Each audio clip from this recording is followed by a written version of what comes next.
نبی کریم صلی اللہ تعالی علیہ وآلہ وسلم نے فرمایا، رجب اللہ تعالیٰ کا مہینہ ہے، شعبان میرا اور ماہ رمضان میری امت کا، لہٰذا اس ماہ میں اگر کوئی ثواب کی نیت سے ایک روزہ رکھے تو اسے رضوان اکبر کی نعمت میسر ہوگی، فردوس بری میں اس کا مقام ہوگا، اور جو اس میں 2 روزے رکھے اسے اس سے 2 گنا زیادہ ثواب عطا ہوگا، اور اللہ تعالیٰ اس کے اور جہنم کے درمیان خندق حائل کر دے گا جس کا طول 1 سال بھر کی مسافت ہے۔ نبی کریم صلی اللہ تعالی علیہ وآلہ وسلم نے فرمایا، جو شخص رجب کا روزہ نہ رکھ سکے اسے چاہیے کہ وہ یومیہ 1 روٹی خیرات کرے، اگر اسے اس کی بھی گنجائش نہ ہو تو ان کلمات کا وظیفہ کیا کرے: سبحان اللہ من لا يبقى التسبیح الا له، سبحان الانہر الاکرم من لیس العزتی وہو له اہلہ۔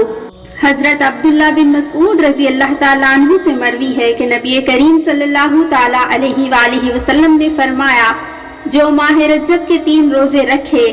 اور 3 راتوں کی عبادت میں مصروف رہے تو اللہ تعالیٰ اسے 30,000 سال کے روزوں اور ان کی شب بیداری کا ثواب عنایت فرماتا ہے۔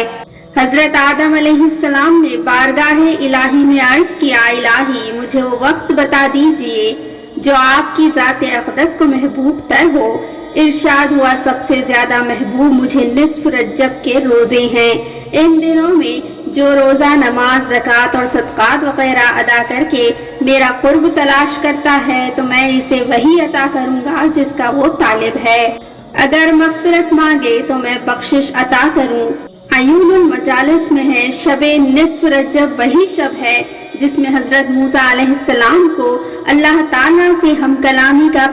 پہلی بار شرف حاصل ہوا۔ اسی شب حضرت ادریس علیہ السلام آسمانوں پر اٹھائے گئے۔ اسی شب اللہ تعالیٰ فرشتوں کو اپنے بندوں کے اعمال ناموں پر مامور فرماتا ہے کہ اس شب مصروف عبادت رہنے والوں کے گناہوں کو مٹا دو۔